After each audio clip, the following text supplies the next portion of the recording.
Alright, boom. Like I said, if I was to post a video today, then go ahead and like the video from yesterday. And I did that. So we on the road. Anyway, long story short, today, what I want to be talking about, or what I want to discuss, and what I want to get into is what's going on in Iran, what's going on in this market, and I want to touch on the word or the meaning or the term stagflation. So that's what we're going to be touching on today. So, like I had told one of my coworkers, I was like, hey, it seems like any action or big news is going to happen either after the market or over the weekend. That's what's been happening, bro. It ain't like the market opened, then some big news, you know what I'm saying? So you can, so you gotta kind of like be a step ahead. Now, still a risk involved, of course, you know what I'm saying? And this isn't any investment advice. This is actually just a slight little a passion that I have. I like macroeconomics. I like the market. I like business. So this is what it is. So I'm looking at this as exactly when y'all looking at it, because I just got in. I'm on my lunch break. I was like, okay, if I'm going to be able to post every day and be consistent, I gotta have a time in order to do that. And I'm like, a lunch break is a good time, because then I could just knock it out. If I make a second video in the afternoon, okay, cool. But other than that, I know I have at least one knocked out. I hope that lighting, we're gonna do it like that first, and then boom. All right, cool. Let me show y'all something, man. Before we get into that, I'm gonna show y'all something, because I got this business I'm about to start, right? And it's called the Candy Lady. But boom, this is my first inventory stack, right? You know what I'm saying? Like, and then what I'm doing is I'm going on Square, and I got my website. I'm putting my website out, boom, boom, boom, and it's gonna be kind of like a Uber within the barracks. You feel me? So they hit up. Boom, they want this snack, want that snack, boom, boom, boom. Did my trial run so I can see what inventory, what's selling, what not selling. If I'm gonna grow it, boom, have some extra cash flow. Why you want some extra cash flow? Because I'm trying to be free, my boy. You not? You know what I'm saying? Get you some cash, boom, and then reinvest it, boom, and have it grow, my boy. Let's go. So we can get it. You trying to work forever? I ain't think so. Alright, so the fear index on Webull is 30. I'll show y'all that. Let me see. Wait, hold on. Let me do something. Let me do this and this. Boom. Come on, man. Boom. So we're kind of fearful out here. Alright, so boom. Chart. Oh, I'm like, why is this? So boom. Alright. What we got today? Pre-market, USO is up 12%. Offshore up 14. Damn. This I'm actually in PTEN. It was up 3, now it's up 1.9. Damn. RCAT. Oh, what's damn, I'm gonna need Undas to do something. So ONDS, this is a drone company, and RCAT is a drone company. They just do drones. Undas is more the drone network. And let me see you can look at the profile here if you go here. So private wireless drone, automated solutions and data solutions. So they actually they actually have a private network that the drones can pretty much fly on autonomously. So that's pretty cool. So the word that I wanted to touch on though is stagflation, because now we talking about stagflation. One of the Chicago feds mentioned the word, and I've heard this word before, or this term before, should I say? And then I seen this YouTube video that just broke it down, and I saved it because I was like, that's some helpful information. So it's pretty much how it sounds. It's the in between being something being stagnant and inflationary. Stagflation. So, but I think you'll get a better definition with this 1 minute video that I'm about to dub like I was in a like I was in a movie theater in 1999. You ever been in a movie theater in 1999? You got a bootleg copy, and then like it'd be a horror film or something, and then you hear people in the movie theater screaming while you trying to watch it, or somebody walk across the screen to get some popcorn. That's what we about to do right now. I can just go on history. Yeah. Stagflation. Why does it matter? Okay. But I keep hearing the S word recently, and that's for stagflation. Nah, not that one. That was 4 minutes. Let's go this one first. When the economy is growing and the unemployment rate is low, inflation tends to appear for the simple reason that you have more money chasing goods. The same way, you usually don't have high inflation when the economy isn't doing well and unemployment is high. Stagflation represents an exception. During the 70s and early 80s, countries such as the United States found themselves in a peculiar predicament. 1. Their economy was stagnated. 2. Their unemployment rate was quite high. 3. They had high inflation. This strange phenomenon ended up being called stagflation. The two most plausible scenarios which explain why it appeared are 1.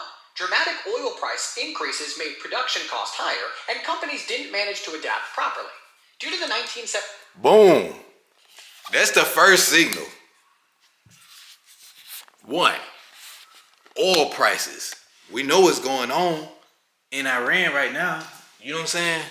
Like, and these oil prices about to take off. Right now, crude oil.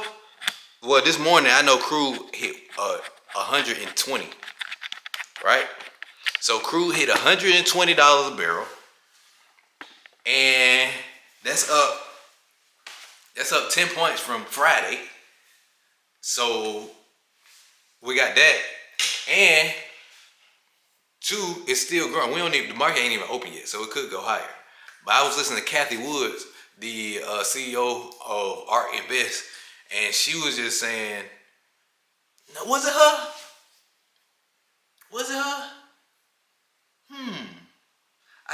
I think it was her.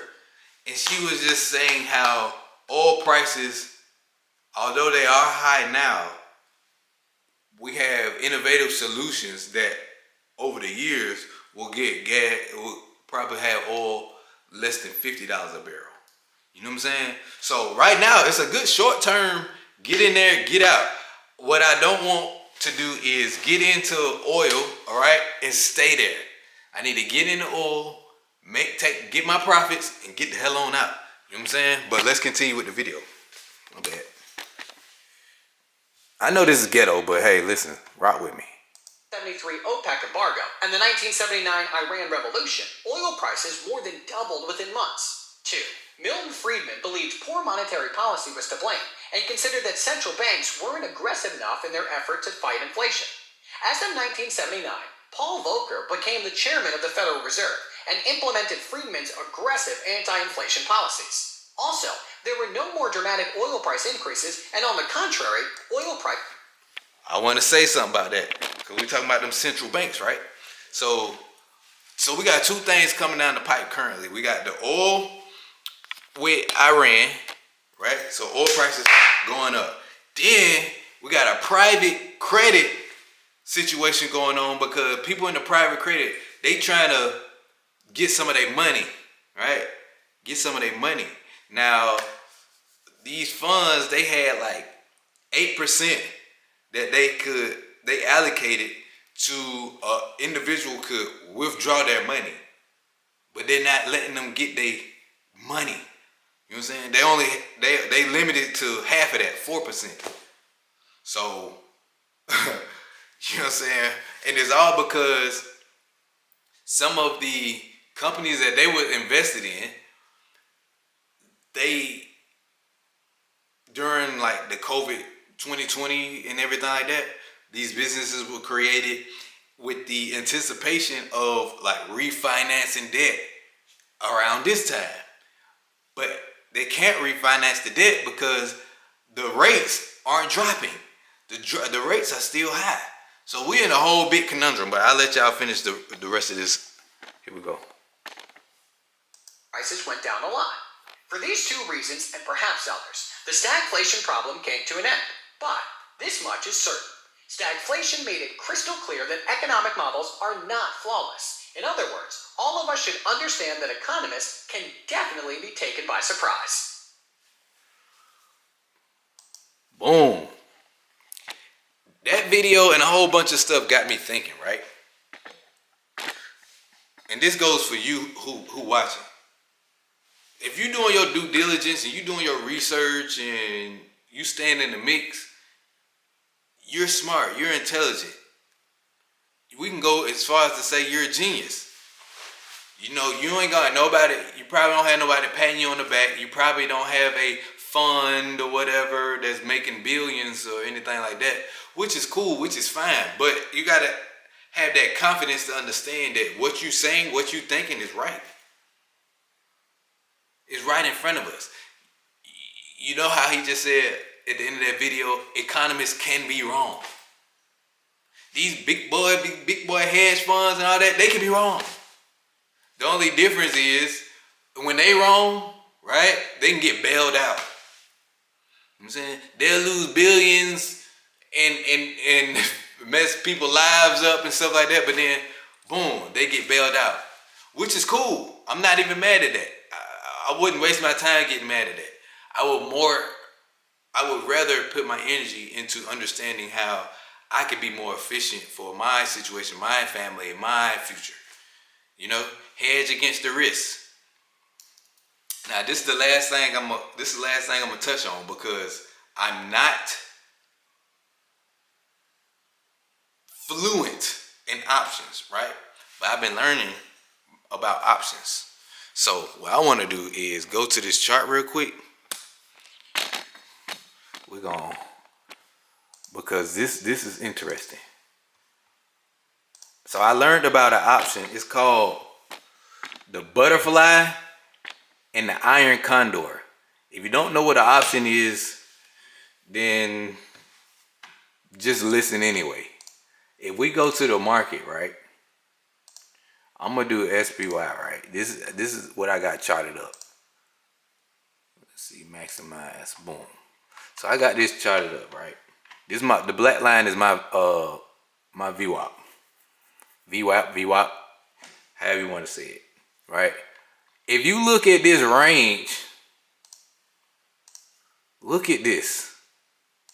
Look at this, boom. It's been staying within this range, right? Hell, we can go back further than that. We can go back all the way, boom. So from 11, 12, November 25th. From November 25th to now, March 9th, right? From November 25th to March 9th, we have been in this range. Now, that takes me to options, right? How does Sun working with this? Listen, I'll get better, but as long as you can hear me. When it comes to like the butterflies and the iron condors and everything like that, you have options. So if you know anything about investing, period, right? You have puts and calls. Like a put is saying that you want to short the market. You think the market is gonna go down. You're betting that the market go down, and then you got calls. The market's going up. You bet the market's going up, right? But if you do both put and calls, now you're creating a range. And as long as you stay within that range, you gonna get paid. Now, when I was learning about this and hearing about this, I was like, oh shit. That's what's been happening. See, it's like, yo, just put the common sense together. Look, so from freaking number one, what's going on is the market ain't going up and it's not going down, right? Money is being taken out of technology and is being put into infrastructure. Taking out the technology and put in the infrastructure. Right? So we got, I'm gonna show y'all this real quick. And then I'm about to wrap it up. Because I know I done exceeded 10 minutes. I thank you for sticking with me. You know what I'm saying? But look, so we got sectors, right? We got technology. Now look at this. I'm gonna hide all drawings. No, I'm gonna take the VWAP off so it'll look. And that VWAP was probably making it look better actually. All right, so look, this is technology, right? That's the technology sector. If you want to know about sectors, the market has 11 sectors, right? Technology being one of them. But these are all the sectors. I'll go slow just in case you want to put this in one of your watch lists or whatever.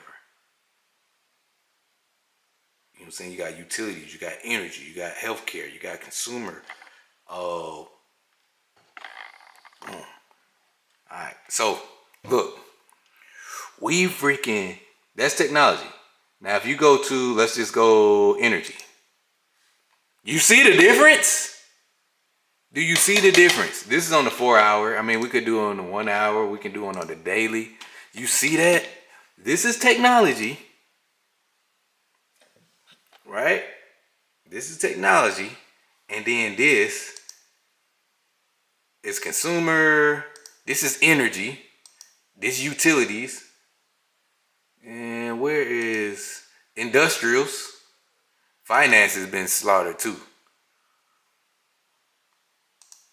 And materials, right? So I say all that to say, and I'm about to wrap this up. Money has been coming from tech, going into utilities, going into energy, right? So that's why the market hasn't tanked, because you take money from here and then you put it here, right? And as well as it's been staying in that range. So if you're playing options, the butterflies, the iron condors, which I'm not an expert on that. I do not know how to even set them up yet. I'm learning. But I do know that you create a range. As long as it stay within that range, you're getting paid. I'll catch y'all tomorrow, man. I'll catch y'all on the next one. Listen, you know, I think to like this video at the end, it's kind of generic, right? And I feel like if you like it, you're gonna like it anyway. But to have one like is, I'd rather you just research what I'm talking about for your own self. You know what I'm saying? So you'll know, okay, what I need to do in the game to not only be knowledgeable, but to help your situation. To making these videos, I don't want to vlog, okay? But the reason I am doing it, because I understand, okay, vlogging can help my situation. So do whatever it takes for you to thrive, because I'm here to thrive.